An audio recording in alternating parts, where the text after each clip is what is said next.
TV5 Kannada ಇವತ್ತು ಮಧ್ಯಾಹ್ನ 2 ಗಂಟೆ ಸುಮಾರಿಗೆ TV5 ಕನ್ನಡದ ಬಳಿಯಲ್ಲಿ ಚಾರ್ಜ್ ಶೀಟ್ನ ಪ್ರತಿ ಲಭ್ಯ ಇತ್ತು. ಯಾವುದರ charge sheet? Renukaswamy charge sheet ಪ್ರತಿ ಲಭ್ಯವಿತ್ತು. ಆ ಪ್ರಕಾರವಾಗಿ ಪ್ರತಿಯೊಬ್ಬರ ಹೇಳಿಕೆ, ಇಲ್ಲಿನ ಮರಣೋತ್ತರ ವರದಿ, ಪವಿತ್ರ ಗೌಡ ಹೇಳಿದ್ದೇನು ಸ್ಟೇಟ್ಮೆಂಟು, ಸ್ವಇಚ್ಛಾ ಹೇಳಿಕೆಗಳಿವೆಲ್ಲವೂ ಕೂಡ, ದರ್ಶನ್ ಹೇಳಿಕೆ ಏನು, ಇತರ ಆರೋಪಿಗಳ ಹೇಳಿಕೆ ಏನಾಗಿತ್ತು, ಇವನ್ನ ಯಾವ ಥರದ ರೇಣುಕಾಸ್ವಾಮಿನ ಕರ್ಕೊಂಡು ಬಂದರು, ಈ ಒಂದು ಶೆಡ್ಗೆ, ಪಟ್ಟಣಗೆರೆಯ ಶೆಡ್ಗೆ ಎಷ್ಟೊತ್ತಿಗೆ ಕರ್ಕೊಂಡು ಹೋದರು, ದರ್ಶನ್ ಎಂಟ್ರಿ ಆಗಿದ್ದು ಯಾವಾಗ, ಪವಿತ್ರ ಗೌಡನ ಕರ್ಕೊಂಡು ಬಂದಿದ್ದು ಯಾವಾಗ, ಯಾರು ಯಾವ ಥರ ಹಲ್ಲೆ ಮಾಡಿದ್ರು, ಏನೇನು ಮಾತಾಡಿದ್ರು, ಪ್ರತಿಯೊಂದನ್ನು ನಾವು ನಿಮಗೆ ಇಲ್ಲಿ ವಿವರಿಸ್ತಾ ಬರ್ತಾ ಇದ್ದೀವಿ. ಇದೀಗ ಈ ಒಂದು ಕೇಸಲ್ಲಿ ಮೇಜರ್ ಅಂತ ಹೇಳಿದ್ರೆ ದರ್ಶನ್ ಹೇಳಿಕೆ ಮತ್ತು ಪೋಸ್ಟ್ ಮಾರ್ಟಮ್ ರಿಪೋರ್ಟ್, ಇದು ಮ್ಯಾಚ್ ಆಗುತ್ತಾ ಅಂತ ಅಲ್ಟಿಮೇಟ್. ಇದು ಯಾಕೆ ಅಂತ ಕೂಡ ಹೇಳ್ಬಿಡ್ತೀನಿ ನಾನು. ಈಗ ಒಬ್ಬ ಮನುಷ್ಯ ಹಲ್ಲೆ ಮಾಡಿದಾಗ ಯಾವ ಹಲ್ಲೆಯಿಂದ ಅವನಿಗೆ ಏಟಾಯಿತು ಅಂತ ಒಂದು ಭಾಗ. ಸಪೋಸ್ ಒಬ್ಬ ರೌಡಿಯನ್ನು ಇನ್ನೊಂದಷ್ಟು ಜನ ರೌಡಿಗಳು ಸೇರಿಕೊಂಡು ಒಂದು 10 ಜನ ರೌಂಡ್ ಅಪ್ ಆಗಿ ಲಾಂಗೋ, ಮಚ್ಚೋ, ಚಾಕುನೋ, ಚೂರಿನೋ ಸಾಯಿಸ್ಬಿಟ್ರು ಅಂತ ಅಂದ್ಕೊಳ್ಳೋಣ. ನಾನು ಚೂರಿಯಿಂದ ಚುಚ್ಚಿದ್ದು ಕಾಲಿಗೆ, ನಾನು ತಲೆಗೆ ಚುಚ್ಚಲಿಲ್ಲ. ಇನ್ನೊಬ್ಬ, ನಾನು ಮಚ್ಚಿಂದ ಹೊಡೆದಿದ್ದು ಕೈಗೆ, ಹಾಗಾಗಿ ತಲೆಗೂ ಕುತ್ತಿಗೆಗೆ ಏನು ಸಂಬಂಧ ಇಲ್ವಲ್ಲ, ಕೈಗೆ ಹೊಡೆದ್ರೆ ಸತ್ತೋಗ್ಬಿಡ್ತಾರೆ ಯಾರಾದರೂ. ಈ ತರಹದ ವಾದಗಳು ಕೂಡ ಬರಬಹುದು. ಅಥವಾ ಇದನ್ನು ಕಲೆಕ್ಟಿವ್ ಕ್ರೈಮ್, ಎಲ್ಲರೂ ಸೇರಿಕೊಂಡೇ ಹೊಡೆದು ಅವನನ್ನು ಸಾಯಿಸಿದ್ರು ಎನ್ನುವ ರೂಪದಲ್ಲಿ ಶಿಕ್ಷೆ ಆಗುತ್ತಾ ಅಂತ ಒಂದು ಪ್ರಶ್ನೆ ಬರುತ್ತೆ. ಕಾರಣ ಇದೇ ರೇಣುಕಾಸ್ವಾಮಿ ಮರ್ಡರ್ ಕೇಸ್ನಲ್ಲಿ ಸುಮಾರು 12 ಜನ ಥಳಿಸಿರೋದು ರೇಣುಕಾಸ್ವಾಮಿಗೆ. ಒಬ್ಬೊಬ್ಬರು ಒಂದು ಕಾರಣ ಹೇಳ್ತಾರೆ, ನಾನು ಹೊಡಿಲಿಲ್ಲ, ನಾನು ಅಲ್ಲಿ ನೋಡೇ ಇರಲಿಲ್ಲ, ನಾನು ಸುಮ್ಮನೆ ವಿಡಿಯೋ ಮಾಡ್ತಾ ಇದ್ದೆ, ಅಯ್ಯೋ ನಾನು ಆವಾಗ ತಾನೇ ಅಲ್ಲಿ ಬಿರಿಯಾನಿ ತೊಗೊಬಾ ಅಂತ ಹೇಳಿದರು, ನಾನು ಅಲ್ಲಿಗೆ ಹೋಗಿದ್ದೆ, ನಾನು ಸುಮ್ಮನೆ ಮರದ ಕೊಂಬೆಯಿಂದ ಹಿಂಗೆ ಹೊಡೆದೆ, ಅಯ್ಯೋ ನಾನು ಬರೀ ಕಾಲಲ್ಲಿ ಒದ್ದುಬಿಟ್ಟೆ, ನಾನು ಚಪ್ಪಲಿಲಿ ಹೊಡೆದೆ, ನಾನು ಕಪಾಳಕ್ಕೆ ಹೊಡೆದೆ. ಈ ತರಹ 11-12 ಜನ ಕೂಡ ಒಂದೊಂದು ಹೇಳಿಕೆಯನ್ನು ಕೊಟ್ಟುಬಿಟ್ರೆ ಹಾಗಾದರೆ ರೇಣುಕಾಸ್ವಾಮಿ ಸಾವಿಗೆ ಕಾರಣ ಏನು? ಇಲ್ಲಿ 2 ಭಾಗ ಬರುತ್ತೆ.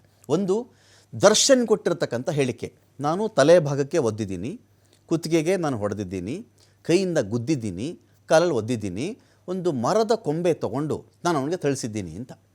ಇದು ಸಾಕಾ? ನಾಳೆಯ ದಿನ ಈ ಹಲ್ಲೆಗೂ ಇದರಲ್ಲಿ ರೇಣುಕಾಸ್ವಾಮಿಯ ಸಾವಿನಲ್ಲಿ ದರ್ಶನ್ ಎನ್ನುವ ಆರೋಪಿ ತಾನಿಂಥ ಕೆಲಸ ಮಾಡಿದಾಗ ಒಪ್ಪಿಕೊಂಡಿರುವುದಕ್ಕೂ ಇದನ್ನು ಕೋರ್ಟಲ್ಲಿ ನಿರೂಪಿಸುವುದಕ್ಕೆ ಸಾಧ್ಯನಾ ಅಂತ ಒಂದು ಪ್ರಶ್ನೆ ಬರುತ್ತೆ ಇಲ್ಲಿ. ಈ ಪ್ರಶ್ನೆ ಇಟ್ಕೊಂಡು ಡಾಕ್ಟ್ರುಗಳು ಯಾರ್ಯಾರು, ವಿಕ್ಟೋರಿಯಾ ಆಸ್ಪತ್ರೆಯ ವೈದ್ಯರು ಸವಿಸ್ತಾರವಾಗಿ ಒಂದು ವರದಿಯನ್ನು ಕೊಟ್ಟಿದ್ದಾರೆ. ಸವಿಸ್ತಾರವಾಗಿದೆ ಇಲ್ಲಿ.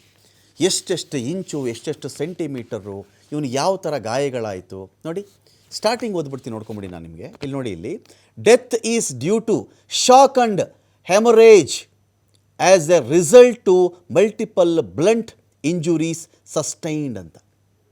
ಇಡೀ ಇಷ್ಟು ವರದಿ ಇದೆಯಲ್ಲ, ಈ ಮನುಷ್ಯನ ಸಾವಾಗಿದ್ದು ಯಾಕೆ ಅಂಥೇಳಿ ಇದು ಮರಣೋತ್ತರ ವರದಿ, ಬಹಳ ಇಂಪಾರ್ಟೆಂಟ್. ಇದು ವೈದ್ಯರ ಸಂಕ್ಷಿಪ್ತ ಅಭಿಪ್ರಾಯ ವರದಿ. ಅದರಲ್ಲಿ ಹೇಳ್ತಾರೆ ನೋಡಿ, ಇಲ್ಲಿ ಓದ್ಬಿಡ್ತೀನಿ ನಾನೀಗ.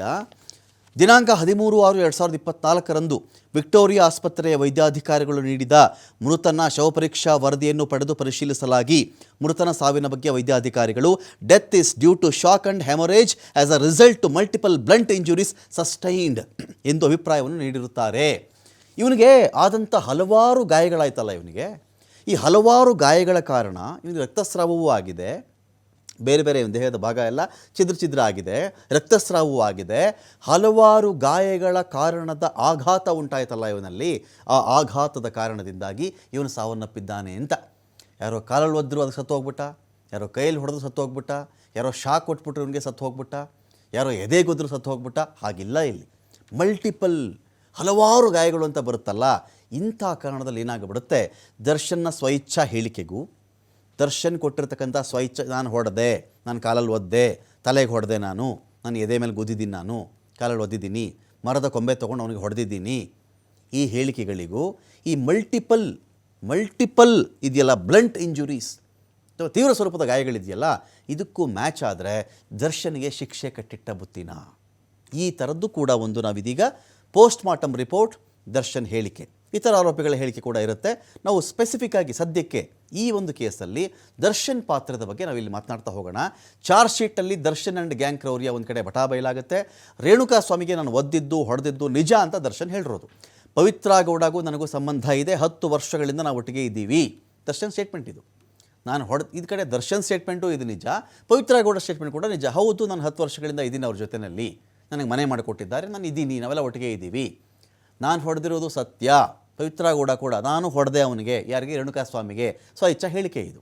ರೇಣುಕಾಸ್ವಾಮಿ ಮೆದುಳು ರಕ್ತಸ್ರಾವದಿಂದ ಮಾತ್ರ ಸತ್ತು ಹೋಗಿಲ್ಲ, ಇಲ್ಲಿ ಪೋಸ್ಟ್ ಮಾರ್ಟಮ್ನಲ್ಲಿ ಬಟಾಬೈಲಾಗಿದೆ, ಚಾರ್ಜ್ ಶೀಟ್ನಲ್ಲಿ ಉಲ್ಲೇಖ ಕೂಡ ಆಗಿದೆ. ಪೋಸ್ಟ್ ಮಾರ್ಟಮ್ನ ವರದಿ, ಪೋಸ್ಟ್ ಮಾರ್ಟಮ್ ಯಾವ್ಯಾವ ಡಾಕ್ಟರ್ಗಳೇನು ಹೇಳಿದ್ರು. ಮತ್ತು ಇನ್ನೊಂದು ಇಂಪಾರ್ಟೆಂಟ್ ಪಾಯಿಂಟ್ ಏನು ಗೊತ್ತಾ, ಇಲ್ಲಿ ಎಷ್ಟು ಹೊತ್ತಿಗೆ ರೇಣುಕಾಸ್ವಾಮಿ ಸತ್ತ, ಆಗ ದರ್ಶನ್ ಇದ್ದಿದ್ದು ಎಲ್ಲಿ ಅಂತ. ಇದು ಬಹಳ ಬಹಳ ಇಂಪಾರ್ಟೆಂಟು. ಒಂದು ಕಡೆ ನಾನು 6:30 ಸುಮಾರಿಗೆ ಪಟ್ಟಣಗೆರೆ ಶೆಡ್ಡಿಂದ ಹೊರಟುಬಿಟ್ಟೆ. ಆ ದಿನ ರಾತ್ರಿ ಸಾಯಂಕಾಲ ನನಗೆ ಅಲ್ಲಿ ಬರ್ತಾನೆ ಪಟ್ಟಣಗೆರೆ ಜಯಣ್ಣ ಸಿಕ್ಕಿದ್ರು. ಒಂದು ಸ್ವಲ್ಪ ಹೊತ್ತು ಕುಶಲೋಪರಿಯನ್ನು ಮಾತಾಡಿಕೊಂಡೆ. ಆಮೇಲೆ ನಾನು ಹೊರಟುಬಿಟ್ಟು ನಾನು ಮನೆಗೆ ಬಂದು ನಾನೆಲ್ಲ ಕೂತ ಮೇಲೆ 7:15ಗೆ ಪ್ರದೋಷ್ ಕಾಲ್ ಮಾಡ್ದ, ರೇಣುಕಾಸ್ವಾಮಿ ಸತ್ತೋಗ್ಬಿಟ್ಟಿದ್ದಾನೆ ಅಂತ. ಅಲ್ಲಿಗೆ ಇಲ್ಲಿ ನಿಮಗೆ ಚೆನ್ನಾಗಿ ಗೊತ್ತಿರಲಿ, ಇಲ್ಲಿ ಈ ರಿಪೋರ್ಟಲ್ಲಿ ಹೇಳುತ್ತೆ ಒಂದು ಕಡೆ, ಈ ವ್ಯಕ್ತಿ ಸತ್ತಿರುವ ಸಮಯ ಇದೆಯಲ್ಲ, ಯಾರು ರೇಣುಕಾಸ್ವಾಮಿ ಸತ್ತೋಗಿದ್ದು ಸಾಯಂಕಾಲ 6ರಿಂದ 7 ಗಂಟೆ ಒಳಗೆ ಅಂತ ಪೋಸ್ಟ್ ಮಾರ್ಟಮ್ ರಿಪೋರ್ಟ್ ಹೇಳುತ್ತೆ. ಬಿಟ್ವೀನ್ 6 PM to 7 PM ಅಂತ ಇಡೀ ಪೋಸ್ಟ್ ಮಾರ್ಟಮ್ ರಿಪೋರ್ಟ್ ಹೇಳೋದು. ಅಲ್ಲಿಗೆ 6 ಗಂಟೆಗಾದರೂ ಪ್ರಾಣ ಹೋಗಿರಬಹುದು, 6:15ಗಾದರೂ ಹೋಗಿರಬಹುದು, 6:10ಕ್ಕಾದರೂ ಹೋಗಿರಬಹುದು. ಸಾವನ್ನು ನೋಡ್ಕೊಂಡು ಬೇಕಾದ್ರೂ ದರ್ಶನ್ 6:15ಗೆ ಹೊರಟಿರಬಹುದು ಅಂತ. ದರ್ಶನ್ ಸ್ವಇಚ್ಛಾ ಹೇಳಿಕೆ ರೀ ಇದು, ನಾವಿಲ್ಲಿ ಯಾವುದೂ ತೋರಿಸ್ತಾ ಇಲ್ಲ. ಏನು ದರ್ಶನ್ ಸ್ಟೇಟ್ಮೆಂಟ್ ಇದೆಯೋ, ಪೋಸ್ಟ್ ಮಾರ್ಟಮ್ ರಿಪೋರ್ಟ್ ಏನು ಹೇಳ್ತೀಯೋ ಅದನ್ನು ಮಾತ್ರ ನಾವು ಹೇಳ್ತಾ ಇದ್ದೀವಿ. ಇದೇ ವಿಚಾರಕ್ಕೆ ಸಂಬಂಧಪಟ್ಟಂತೆ ನಮ್ಮ ಜೊತೆ ಇದೀಗ ಮಾತನಾಡಲಿಕ್ಕೆ ನಾನು ಫೊರೆನ್ಸಿಕ್ ಎಕ್ಸ್ಪರ್ಟ್ ಆಗಿರ್ತಕ್ಕಂಥ ದಿನೇಶ್ ರಾವ್ ಅವ್ರನ್ನ ಸಂಪರ್ಕ ಮಾಡ್ತಾ ಇದ್ದೀವಿ ನಾವು. ದಿನೇಶ್ ರಾವ್ ದೇಶ ವಿದೇಶಗಳಲ್ಲಿ ಈ ಅಟಾಪ್ಸಿ ರಿಪೋರ್ಟ್ ಬಗ್ಗೆ ತಮ್ಮ ವಿಶೇಷ ಪಾಂಡಿತ್ಯದ ಮೂಲಕ ಅನೇಕ ಕೇಸ್ಗಳನ್ನು ಬಗೆಹರಿಸಿರ್ತಕ್ಕಂತಹ ತಜ್ಞರಿವರು. ದಿನೇಶ್ ರಾವ್ ಅವರು ವಿಧಿವಿಜ್ಞಾನ ತಜ್ಞರಿದ್ದಾರೆ. ಇವರು ನಿಮಗೆ ಕೆರಿಬಿಯನ್ ರಾಷ್ಟ್ರಗಳಾಗಲಿ ಬೇರೆ ಎಷ್ಟೋ ದೇಶಗಳಲ್ಲಿ ಅನೇಕ ಬಗೆಹರಿಸಲಾರದಂಥ ಕೇಸ್ಗಳಲ್ಲಿ ದಿನೇಶ್ ರಾವ್ ಅವರ ಎಕ್ಸ್ಪರ್ಟೈಸನ್ನು, ಅವರ ಒಂದು ಜ್ಞಾನವನ್ನು ಬಳಸಿಕೊಂಡು ಕೇಸ್ಗಳು ಸಾಲ್ವ್ ಮಾಡಿದ್ದಾರೆ. ಸರ್ ನಮಸ್ತೆ. ಸಂಜೆ ನಿಮಗೆ ತೊಂದರೆ ಕೊಟ್ಟೆ ಅಂತ ಕಾಣುತ್ತೆ. ಈ ಒಂದು ಕಾರ್ಯಕ್ರಮಕ್ಕೆ ನಿಮಗೆ ಸ್ವಾಗತ ಸರ್. ಸರ್, ಇಲ್ಲಿ ನನ್ನ ಪ್ರಶ್ನೆ ಇರೋದು, ನನ್ನ ಅಟಾಪ್ಸಿ ರಿಪೋರ್ಟು ಅಥವಾ ಪೋಸ್ಟ್ ಮಾರ್ಟಮ್ ರಿಪೋರ್ಟ್ ಒಂದು ಕಡೆ ನಾನು ಗಮನಿಸ್ತಾ ಇದ್ದೆ, ಇನ್ನೊಂದು ಕಡೆ ದರ್ಶನ್ ಸ್ವಇಚ್ಛಾ ಹೇಳಿಕೆ. ಕೇಸ್ ನಾಳೆ ದಿನ ಪ್ರಾಸಿಕ್ಯೂಷನ್ ಏನು ಮಾಡ್ತಾರೋ ಅಥವಾ ದರ್ಶನ್ ಕಡೆಯವರು ಏನು ವಾದ ಮಾಡ್ತಾರೋ ಒಂದು ಭಾಗ ಇರಲಿ ಸರ್. ನಾನು ಪ್ಯೂರ್ಲಿ ದರ್ಶನ್ ಸ್ಟೇಟ್ಮೆಂಟು ಮತ್ತು ಅಟಾಪ್ಸಿ ರಿಪೋರ್ಟ್ನ ಇಲ್ಲಿ ಮಾತಾಡ್ತಾ ಇದ್ದೀನಿ ಸರ್. ಇಲ್ಲಿ ಒಂದು ಕಡೆ 13/6/2024 ಸರ್, ಅದರಿಂದ ಪೋಸ್ಟ್ ಮಾರ್ಟಮ್ ರಿಪೋರ್ಟ್ ಹೇಳ್ತಾ ಇದೆ, death is due to shock and haemorrhage as a result to multiple blunt injuries sustained ಅಂತ ಇದೆ ಸರ್. ಇಲ್ಲಿವರೆಗೂ ವಾದ ಏನಿತ್ತು, ನಾನು ಕಾಲಿಗೆ ಒದ್ದೆ, ಕೈಗೆ ಹೊಡೆದೆ, ನಾನು ಸುಮ್ಮನೆ ಎದೆ ಮೇಲೆ ಗುದ್ದುಬಿಟ್ಟೆ, ಚಪ್ಪಲಿಲಿ ಹೊಡೆದುಬಿಟ್ಟೆ, ಇಷ್ಟಿತ್ತು ಸರ್. ಇಂಥ ರಿಪೋರ್ಟ್ಗಳಲ್ಲಿ ಕಲೆಕ್ಟಿವ್ ಆಗಿ ಈ ಥರದ್ದು ಹಲವಾರು ಗಾಯಗಳು, ರಕ್ತಸ್ರಾವ ಮತ್ತು ಆಘಾತದ ಕಾರಣದಿಂದಾಗಿ ವ್ಯಕ್ತಿ ಮೃತಪಟ್ಟಿದ್ದಾನೆ ಅಂತ ಬಂದಾಗ A2, A1, A3, A4 who ever it may be sir, ಆ ಸಾಲಲ್ಲಿ ಏನಾಗುತ್ತೆ ಸರ್ ಇವ್ರ ಕಥೆ ಅಂತ, ಇದನ್ನು ಹೇಗೆ ನಿರೂಪಿಸೋದು ಅಂತ? ಅಲ್ಲ, ಈಗ ಪೋಸ್ಟ್ ಮಾರ್ಟಮ್ ರಿಪೋರ್ಟ್ ಪ್ರಕಾರ ಮಲ್ಟಿಪಲ್ ಇಂಜುರೀಸ್ ಅಂದ್ರೆ 2ಕ್ಕಿಂತ ಮೇಲ್ಪಟ್ಟ ಗಾಯಗಳಿಗೆ ನಾವು ಮಲ್ಟಿಪಲ್ ಇಂಜುರೀಸ್ ಅಂತೀವಿ. ಸೊ ಆ ಇಂಜುರೀಸ್ ಪ್ಯಾಟರ್ನ್ ನೇಚರ್ ಅಂದ್ರೆ ಇದು ಬ್ಲಂಟ್ ಶಾರ್ಪ್ ಫೋರ್ಸ್ ಅಂತ ಹೇಳಿದಾಗ, ಇದು nature the kind of weapon use ಅನ್ನೋದು ಇವ್ರು ಹೇಳ್ತಾ ಇರೋದು ಬ್ಲಂಟ್ ವೆಪನ್ ಅಂತ. ಬ್ಲಂಟ್ ವೆಪನ್ ಅಂದ್ರೆ ನೀವು ಹೇಳಿದಾಗೆ, ಈಗ ಕೋಲಲ್ಲಿ ಹೊಡೆದ್ರು ಬ್ಲಂಟ್ ವೆಪನ್, ಕಾಲಲ್ಲಿ ಹೊಡೆದ್ರು ಅಷ್ಟೇ, ಕೈಯಲ್ಲಿ ಹೊಡೆದ್ರು ಅಷ್ಟೇ, ಇಲ್ಲ ಕೆಳಗ್ ಬಿದ್ದಾಗ್ಲೂ ಅಷ್ಟೇ, ದೇರ್ ಆಲ್ ಬ್ಲಂಟ್ ಫೋರ್ಸ್. ಅದೇ ಚಾಕು, ಮಚ್ಚು, ಡ್ಯಾಗರ್ ಈ ತರದೆಲ್ಲ ಶಾರ್ಪ್ ಫೋರ್ಸ್ ಬರುತ್ತೆ. ಸೊ ಇವರು ಬರೇ ಬ್ಲಂಟ್ ಫೋರ್ಸ್ ಅಂತ ಇರೋದ್ರಿಂದ ನೀವು ಹೇಳಿದಾಗೆ ಕೈ ಕಾಲಲ್ಲಿ ಒದ್ದಿರೋ ಗಾಯಗಳಿಂದ ಆಗಿರ್ತಕ್ಕಂಥ ಬ್ಲಂಟ್ ಫೋರ್ಸ್. ಮೂರನೇದು, ಇದನ್ನ ಶಾಕ್ ಅಂಡ್ ಎಮರೇಜ್ ಅಂತ ಹೇಳ್ತಾರೆ. ಶಾಕ್ ಅಂಡ್ ಎಮರೇಜ್ ಅಂತ ಹೇಳಿದಾಗ ನೋಡಿ, ಮಲ್ಟಿಪಲ್ ಇಂಜುರೀಸ್ ಅಂದ್ರೆ ಅಲ್ಲಿ ಡೆಫಿನೆಟ್ಲಿ 2ರಿಂದ ಮೇಲೆ ಅಂತ ನಾನು ಮೊದಲೇ ಹೇಳಿದಾಗೆ. ಸೊ ನನ್ಗನ್ಸುತ್ತೆ ಆ ಪೋಸ್ಟ್ ಮಾರ್ಟಮ್ ರಿಪೋರ್ಟ್ ಅಲ್ಲಿ more than 15-20 ಇಂಜುರೀಸ್ ಇರಬಹುದು. ಬಟ್ ಇದ್ರಲ್ಲಿ ಶಾಕ್ ಅಂಡ್ ಎಮರೇಜ್ ಅಂದ್ರೆ ಈ ಎಲ್ಲಾ ಈ ಬ್ಲಂಟ್ ಫೋರ್ಸ್ ಇಂಜುರೀಸ್ ಏನಾಗುತ್ತೆ, ಸಾಫ್ಟ್ ಟಿಶ್ಯೂ ಇಂಜುರೀಸ್ ಅಂದ್ರೆ ಮಾಂಸಖಂಡಗಳಲ್ಲಿ ಇಲ್ಲ ಮ್ಯೂಕೋಸಲ್ ಸರ್ಫೇಸ್, ಇದರಲ್ಲಿ ರಕ್ತಸ್ರಾವ ಆಗಿ, ಈ ರಕ್ತಸ್ರಾವ ಜಾಸ್ತಿ ಆದಾಗ ದೆನ್ ಹೃದಯ ಸ್ತಂಭನ ಆಗಿ ಮನುಷ್ಯ ಸಾಯ್ತಾನೆ. ಸೊ ಅದಕ್ಕೆ ನಾವು ಶಾಕ್ ಅಂಡ್ ಎಮರೇಜ್ ಅಂತೀವಿ. ಶಾಕ್ ಅಂದ್ರೆ ಹೈಪೋವಲಿಮಿಕ್ ಶಾಕ್, ರಕ್ತಸ್ರಾವ ಆಗಿ ಹೃದಯಕ್ಕೆ ಕಮ್ಮಿ ರಕ್ತ ಹೋದಾಗ ಹೃದಯ ಸ್ತಂಭನ ಆಗತ್ತಲ್ಲ, ಅದಕ್ಕೆ ನಾವು ಶಾಕ್ ವಿತ್ ಅಂಡ್ ಎಮರೇಜ್ ಅಂತ ಹೇಳ್ತೀವಿ. ಸೊ ಇದರಲ್ಲಿ ನೀವು ಹೇಳಿದ ಪ್ರಶ್ನೆ ದಟ್ ಇಸ್ ವೆರಿ ಇಂಪಾರ್ಟೆಂಟ್. ಏನಂದ್ರೆ ಇದರಲ್ಲಿ ಇಷ್ಟು ಜನದಲ್ಲಿ ಯಾರು ಯಾವ ಗಾಯದಿಂದ ಸತ್ರು ಅಂತ ಅದನ್ನ ತನಿಖೆ ಮಾಡೋದು ಅಷ್ಟು ಈಸಿ ಅಲ್ಲ. That's A challenge. ಆಮೇಲೆ ಅದನ್ನ ಕೋರ್ಟ್ ನಲ್ಲಿ ಪ್ರಾಸಿಕ್ಯೂಷನ್ ಪ್ರೂವ್ ಮಾಡೋದು that is other further challenge. ಯಾಕೆಂದ್ರೆ ಇಷ್ಟು ಜನದಲ್ಲಿ ಐ ವಿಟ್ನೆಸ್ ಸ್ಟೇಟ್ಮೆಂಟ್ ಮೇಲೆನೆ ಡಿಪೆಂಡ್ ಆಗುತ್ತೆ ಯಾರು ಯಾವಾಗ ಹೋದ್ರು. ಉದಾಹರಣೆಗೆ ನೀವ್ ಹೇಳ್ದಾಗೆ ದರ್ಶನ್ ಕಾಲಲ್ಲಿ ಒದ್ರು, ಕೋಲಲ್ಲಿ ಹೊಡೆದ್ರು ಅಂತ.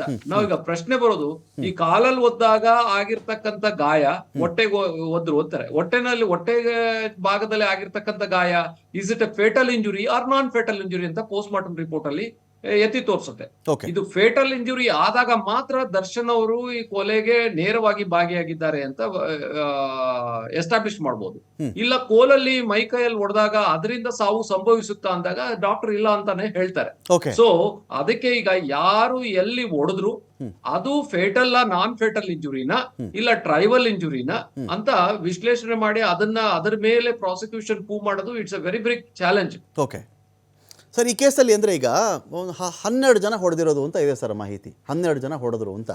ಒಬ್ಬ ರಿಪೀಸಲ್ಲಿ ಹೊಡೆದ ಅಂತ ಹೇಳ್ತಾರೆ, ಒಬ್ಬ ನೈಲಾನ್ ಹಗ್ಗ ಬಳಸಿದ್ದ ಅಂತ ಹೇಳ್ತಾರೆ, ಮರದ ತುಂಡು ಅಂತ ಹೇಳ್ತಾರೆ, ಇನ್ನೊಬ್ಬರು ಅವ್ನು ತಗೊಂಡೋಗಿ ಯಾವುದೋ ಲಾರಿಗೋ ಟೆಂಪೋಗೋ ತೆಗೆದು ಬಿಸಾಕ್ತಾ ಇದ್ರು ಅವನ್ನ, ಆವಾಗ ತಲೆಗೂ ಏಟು ಬಿದ್ದಿರಬಹುದು ಅಂತ ಇದೆಯಲ್ಲ.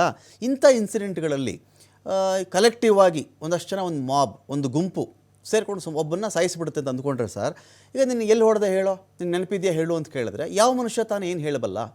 ಒಂದು ಗುಂಪಲ್ಲಿದ್ದಾಗ ತಲೆಗೆ ಒಂದೊಂದು ಏಟು ಅಂತ ಹೇಳ್ತಾರೆ, ತಲೆಗೆ ಒಂದು ಏಟು ಅಂತ. ಆ ಥರ ಹೊಡೆದಾಗ ಯಾರು ತಲೆಗೆ ಹೊಡೆದ್ನೋ ಯಾರು ಕಾಲಿಗೆ ಹೊಡೆದ್ನೋ ಅಂತ ಬಂದಾಗ ಲಾ ಏನು ಹೇಳುತ್ತೆ ಸರ್ ಇಂಥ ವಿಚಾರಗಳಲ್ಲಿ?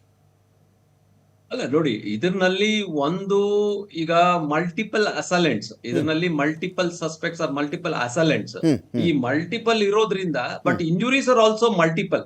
ಇದನ್ನ only thing is who cause which injury, ಅಂದ್ರೆ ಯಾರು ಯಾವ ಗಾಯಗಳಿಗೆ ಜವಾಬ್ದಾರಿ ಅನ್ನೋದು ಅದನ್ನ ಎಸ್ಟಾಬ್ಲಿಷ್ ಮಾಡೋದು in the court of law it is very very difficult. ಯಾಕೆ ಅಂತ ಹೇಳಿದ್ರೆ ಯಾರು ಇದ್ರ ಬಗ್ಗೆ ಹೇಳ್ಬೇಕು ಅಂದ್ರೆ 12 ಜನ ಅಪರಾಧಿಗಳೇ. 12 ಜನ ಅಪರಾಧಿಗಳು ಒಬ್ರು ಮರ್ತಿದ್ದಾರೆ ಅಂತ ಹೇಳ್ಬೋದು, ಇಲ್ಲ ನನಗೆ ಗೊತ್ತಾಗಿಲ್ಲ ಅಂತ ಹೇಳ್ಬೋದು. But one thing what is important ಅಂದ್ರೆ ದ ಟೈಮ್ ಆಫ್ ಡೆತ್, ಅಂದ್ರೆ ಟೈಮ್ ಆಫ್ ಇನ್ಸಿಡೆಂಟ್, ಇದ್ರ ಆಧಾರದ ಮೇಲೆ ಕೆಲವನ್ನ ರೂಲ್ ಔಟ್ ಮಾಡಬಹುದು. ನೋಡಿ, ಉದಾಹರಣೆಗೆ ಒಂದು ಈಗ ಕೆಲವರು ಈಗ ದರ್ಶನ್ ಹೇಳ್ತಾರೆ, ನಾನು ಈ ಟೈಮ್ಗೆ ಅಲ್ಲಿ ಬಂದೆ, ಆ ಟೈಮ್ ಬಟ್ ಸತ್ತಿರೋ time what time the person was declared dead ಅದು ಕೆಲವು ವಿಟ್ನೆಸಸ್ ಗಳಿಂದ ಹೇಳ್ಬೋದು. ಬಟ್ ಆ ಡಿಕ್ಲೇರ್ಡ್ ಡೆತ್ ಟೈಮ್ಗುನು ಇವ್ರು ಬಂದಿರೋ ಟೈಮ್ಗುನು ಅದ್ರ ಮಧ್ಯ ಬದುಕಿದಾನಲ್ಲ, ದಟ್ ಮೀನ್ಸ್ ಅವ್ರು ಬಂದು ಹೋದ್ಮೇಲೆ ಇನ್ನ ಕೆಲವರು ಏಟ್ ಹಾಕಿದ್ದಾರೆ. ಸೊ ಅದರಿಂದ ಸಾವು ಸಂಭವಿಸಬಹುದು. ಯಾವ ತರ ಏಟ್ ಹಾಕಿದ್ರು, ಅಗೇನ್ ಇಲ್ಲಿ ಏನಾದ್ರೂ ಟೆಕ್ನಿಕಲ್ ಎವಿಡೆನ್ಸ್ ಅಂದ್ರೆ ಯಾರಾದ್ರೂ ವಿಡಿಯೋ ಮಾಡಿದ್ರೆ ಅದರ ಒಂದು ಎವಿಡೆನ್ಸ್, ಒಳ್ಳೆ evidence, that will become A primary evidence because of the new ಭಾರತೀಯ ಸಾಕ್ಷ್ಯ ಬಿಲ್ ಅಲ್ಲಿ. ಸೊ ಅದ್ರ ಒಂದು ಇದ್ರೆ, ಇಲ್ಲ ವಿಟ್ನೆಸಸ್ ಹೇಳದ, ಇಲ್ಲ ಇವನು ಹೊಡೆದಾಗ್ಲೇನೆ, ಎದೆಗೆ ಹೊಡೆದಾಗ್ಲೇನೆ ಅದು ಬೆನ್ ಮೂಳೆ ಮುರಿದಿದೆ ಅಂತ ಏನಾದ್ರು ರಿಪೋರ್ಟ್ ಅಲ್ಲಿ ಬಂದಾಗ then that can be corroborated. But illa andre anybody can say statement and that will be very confusing. And ಒಬ್ರು ಎಸ್ಟಾಬ್ಲಿಷ್ ಮಾಡಿ ಒಂದು ಇಬ್ರು ಮೂರ್ನ ಮೇಲೆ ಫೇಟಲ್ ಇಂಜುರಿ ಇವು ಹೊಡೆದಿದ್ದಕ್ಕೆ ಸತ್ತಿದ್ದಾನೆ ಅಂತ ಎಸ್ಟಾಬ್ಲಿಷ್ ಮಾಡೋದು ತುಂಬಾನೇ ಕಠಿಣ ಆಗ್ತದೆ. ಇದು definitely it will be a challenge. Okay sir, ನಿಮ್ಮನ್ನು ಮಾತಾಡಿಸ್ತೀನಿ. 39 ಗಾಯಗಳಿಗೆ ಸಂಬಂಧಪಟ್ಟಂತೆ ಪೂರ್ಣ ವಿವರ ಇದೆ ಸರ್ ನನ್ನ ಬಳಿಯಲ್ಲಿ. ಟೋಟಲ್ ಆಗಿ 39 ಗಾಯಗಳಿಗೆ ಸಂಬಂಧಪಟ್ಟಂತೆ ಈ ಪೋಸ್ಟ್ ಮಾರ್ಟಮ್ ರಿಪೋರ್ಟ್ ಹೇಳ್ತಾ ಇದೆ. ಆಸ್ ವೆಲ್ ಆಸ್ ಇನ್ನೊಂದು ಕಡೆ ನಾವು ಚೆಕ್ ಮಾಡಿಕೊಂಡಾಗ ಇಲ್ಲೊಂದು ಕಡೆ ಹೇಳ್ತಾ, the deceased would have died between 6 PM to 7 PM on 8/6/2024 ಎಂದು ಅಭಿಪ್ರಾಯಪಟ್ಟಿರುತ್ತಾರೆ ಅಂತ.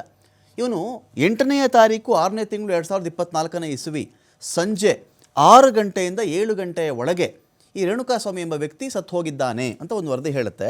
At the same time Darshan statement ಇದೆಯಲ್ಲ, ದಿನಾಂಕ 8/6/2024 ಸಂಜೆ ಸುಮಾರು 6:30ರಿಂದ 7 ಗಂಟೆಯಲ್ಲಿ ಶೆಡ್ನಿಂದ ವಿನಯ್ ಅವರೊಂದಿಗೆ ಐಡಿಯಲ್ ಹೋಮ್ಸ್ನ ನನ್ನ ಮನೆಗೆ ಹೊರಟಿದ್ದಾಗ ಮಾರ್ಗ ಮಧ್ಯದಲ್ಲಿ ಪಟ್ಟಣಗೆರೆ ಜಯಣ್ಣ ಸಿಕ್ಕಿದ್ರು. ನಾನು ಮಾತಾಡಿದೆ, ಕುಶಲೋಪರಿ ವಿಚಾರಿಸಿದ್ರು. ಆನಂತರ ಮಾತಾಡ್ಕೊಂಡು ಅಲ್ಲಿಂದ ನನ್ನ ಮನೆಗೆ ಹೊರಟೆ. ಅರೌಂಡ್ 7:30 ನನಗೆ ಕಾಲ್ ಬಂತು, ರೇಣುಕಾಸ್ವಾಮಿ ಸತ್ತೋಗ್ಬಿಟ್ಟ ಅಂತ. ಇದೊಂದು ವಿಷಯ ಇದೆ ಸರ್. ಇಲ್ಲಿ ಈ ಪೋಸ್ಟ್ ಮಾರ್ಟಮ್ ರಿಪೋರ್ಟು, ದರ್ಶನ್ ಹೇಳಿಕೆ, CCTV ಫುಟೇಜು, ಈ ಮೂರನ್ನು ಮ್ಯಾಚ್ ಮಾಡಿಕೊಂಡಾಗ ಕನ್ಕ್ಲೂಷನ್ ಏನಾದರೂ ಬರೋಕ್ಕಾಗುತ್ತಾ ನಾವು ಅಂತ ಕೂಡ ಕೇಳ್ತೀನಿ.